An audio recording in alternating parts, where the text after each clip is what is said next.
Krystyna Loboda on Play It Forward. Your film, A Question of Why. You are the writer-director nominated by Sarah Madden. Thank you so much for being on the show. It was a pleasure to meet you. I really enjoyed your film. Can you tell me a little bit about the inspiration for it? Well, thank you so much for having me. The inspiration is actually, it's very silly. Well, it's a silly short, but our friend, a very good friend of ours, and his wife were expecting a child, and they were very excited about it. It was like long coming. And they found out the gender, and Ben was telling us, like, very excited about the fact that they're going to have a boy. And I turned around to him and said, enlightened men only have girl babies. And he turned to me, because he will not take, he's not going to be knocked down a peg, and just, that's a good concept for a movie. And I was like, yeah, you're right. So I wrote That's a little funny. short based out of a comeback. That's funny. That's a great origin story. But I'm curious, to go deeper into that, which is, well, why do enlightened men only have girls? We live in a very interesting time, and I don't want to get too heavy about it, but Get it's heavy. true. Like, Get heavy. so at least my generation, I think it's a generational thing. I think the younger people are going through something very different than I am. But the men that are in my generation, they grew up with a mother at home and very traditional roles of what they are supposed to do, what makes them valuable in our culture, in the home environment, in the relationships. And then they grew up, and their potential girlfriends, wives, essentially the female counterpart, grew up thinking like, we're going back into the workforce, we're much more independent. We don't, those traditional roles that men played that made them valuable, we are now taking care of ourselves. So I think I am seeing a lot of men, at least I did when I was dating, that they were confused about what they need to do in order to be valued. And that's unfortunate. That's really unfortunate. And I think that's changing. I see younger men that are much more confident in who they are and what they have to contribute and stuff. But my generation didn't know what to do. So it's a little bit about that. Like, I wrote this thing with showing these two polar opposites of men in my life, and I wanted to make sure that I am not showing them in a negative light, either one of them, because they are charming and beautiful, and they're just confused. So I don't know. I mean, I think that's kind of the root of it. But honestly, it is comedy. It is silly. And it's not really supposed to make you want to start going into the whole, feminism and beginning of the 20th century, what women want kind of stuff. Well, I hear you. I mean, in terms of like, the audience response. And I think, the appeal of often the appeal of comedy is that, I would venture even to say all the time, there's something inherently deep about comedy, and, for Shakespeare, it was like, hey, comedy is just a happy ending that avoids near tragedy, and that near tragedy avoidance is just so critical. And I think, the way your film avoids tragedy is, the couples stay together, everybody's relatively happy, everybody's helping one another, everybody's still, has a sense of community.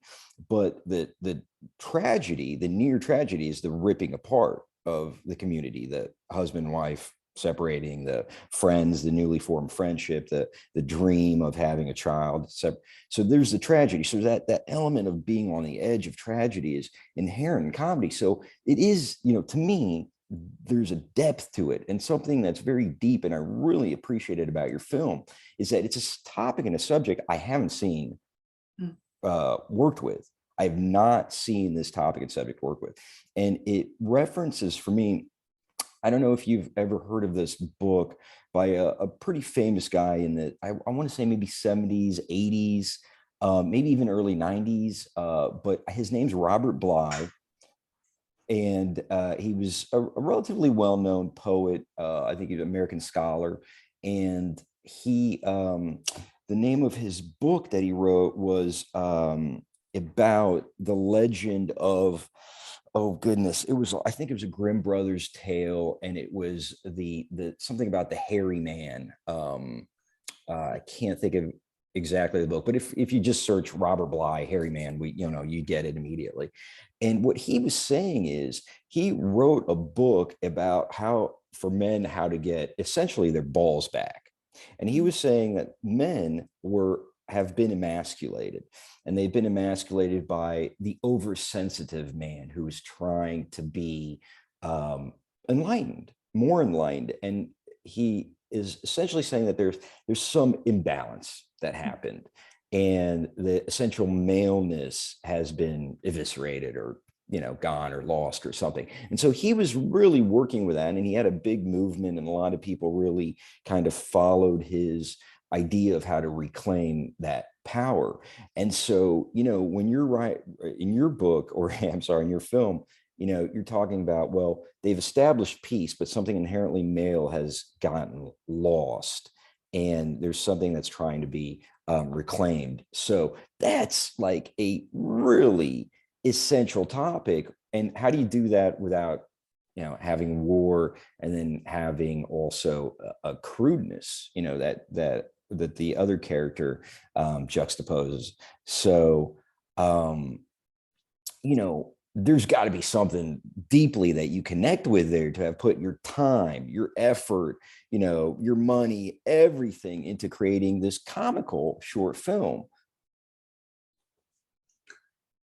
I don't know. I mean, maybe the reason why this is like, I didn't think this through. Absolutely. Actually went into Absolutely. this. Of course not.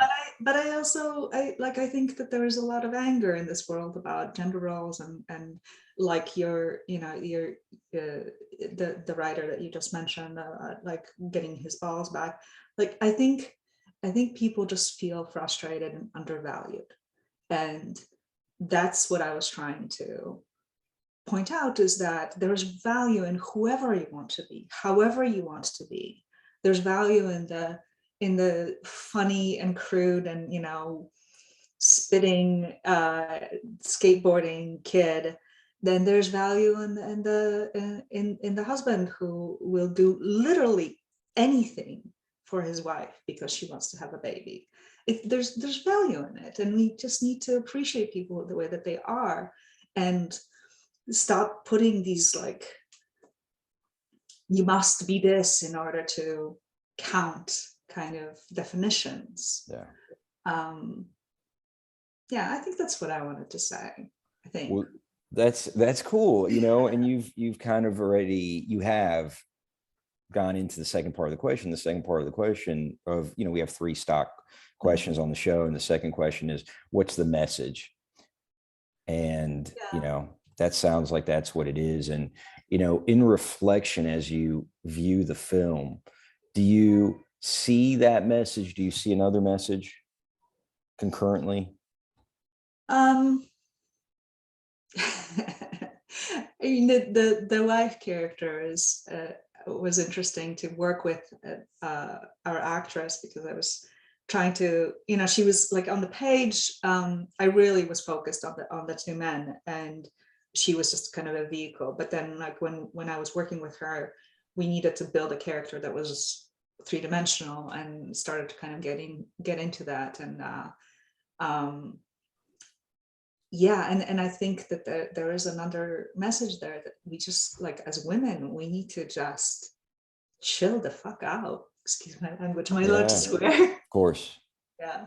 It's, Because she puts encouraged. so much pressure on him, on her husband. Yeah. He is so much pressure that it's unreasonable. And I think, you know, we're a little bit to blame for some of the things that happen in our relationships as well. Yeah. Well, that's another side of I think, uncharted territory. I've watched a lot of short films, and I don't recall seeing something that analyzes or talks about or creates a world that is like the one you have. It's a different perspective, and the films are partly very important for sharing those different perspectives, to connect people. So it's really cool. It's really cool that you've put that out there. Um, the last question is, how have you changed since making this film? Oh, I don't know. It's the reason why it's been in pause for so freaking long is because the pandemic is difficult to finish shooting and to do a lot of things, but also I got very busy with doing a lot more writing. I got some features that are in being read, and one optioned, and one was like going into production at some point and no longer is. So it just uh it I mean, it definitely kind of made me, both this, but also a lot of other things have made me kind of focus on writing a lot more. I don't know whether that's a change. I mean, I guess it's a change because I've been working in film production for many years. And now I'm kind of at home at my computer going instead of out there in the field. So it's a big life change. I don't know whether the short has anything to do with it. I don't know. Maybe it does. Well, if I can probe and pry a little more into that, how have you been, internally, intrapersonally changed by the process of making this movie, and in the process, because I know there's a little bit more road to go in completing it. um, I found that talking to filmmakers and working on films and art myself, there's always this catharsis that you go through, and that production, and at the end of it, when it's over, you maybe you need you get that objectivity. Maybe you need a few weeks, months, years, whatever, to gain that objectivity. But if you look back and who you were then, and going through that process, and assuming that it was some sort of a cathartic experience for you, how do you think you've grown, changed, learned? Well, the interesting part is going through post. Like the editing has been, it taught me a lot. We shot this over 4 days, and we rehearsed it and I wrote it, but rewriting the movie Yes. in the editing suite Oh yeah. has really taught me how to write it in the first place. Yeah. um and what's necessary and what we need to like it's just, that's been definitely, I guess, That's cathartic. cool. It's Yeah. Yeah, it a feels better to have that under your belt. yeah, More like secure. we didn't have to, I mean, we were comfortable. It wasn't like we were rushed, but we didn't kind of spend weeks and weeks and weeks getting a shit ton of coverage, and we were pragmatic about what we were going to shoot. Yeah. And there's stuff that I wish that I knew that I needed, which is why I want to go back and do some pickups, Mm. that in retrospect, like with more experience, I would have known that. Yeah. And the same thing with the actual writing on the page. Like I cut scenes down by like half of what they were, of what we shot, Right. Right. because it wasn't necessary. And Yeah. now it's like my scripts after this one, because of the process of editing, became much punchier, much faster. Hmm. Like they get to the point quicker, and I think, yeah, I mean, I learned a lot. Can you share some of those tips and tricks? Um, as far as like getting faster, like getting. Yeah, I guess what how you said in post, you realized, okay, this is what I need in pre-production when I'm writing this. So some of those are those, can you kind of package those? And I mean, I don't know.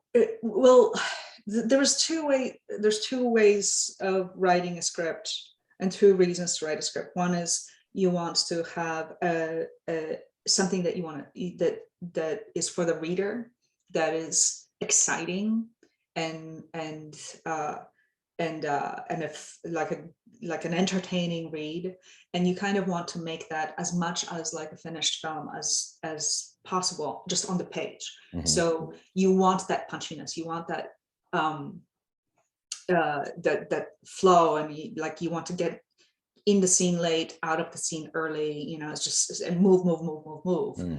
Even if it's a slow drama, you do not want to have a 4-page scene. But for rehearsal purposes, especially if you actually have the benefit of actors that are willing to come for several days and rehearse, you actually do want to have more for them to work with. So then you can cut it down for the actual performance, because the hard part about rehearsing a fast moving script is that there's so little for them to kind of get their little claws into and really dig into the character. So it's better to have something overwritten, knowing that you're not going to use most of that. And the one thing that, if for anybody that is doing comedy, make sure you cover reactions. Like, do not get lazy. Do not just get, the bits of the scene that character is in. Get the entire scene in their direction, get their reactions, because that's what makes it funny. Yeah. So yeah, like make them stay in the moment. And even though there is their scene partner is doing a long ass monologue and they're just standing there listening, get a shot of them, that whole thing, listening, because it's going to save your ass. That's great. Those are two great tips. Yeah. Krystyna Loboda, thank you so much. Writer, director, Question of Why. It was lovely to have you on the show. Thank you. It was really nice to be here. Thank you very much. All right, we'll stay in touch. Yeah, absolutely. Okay. All right. Have a great one. Talk to you later. Bye-bye.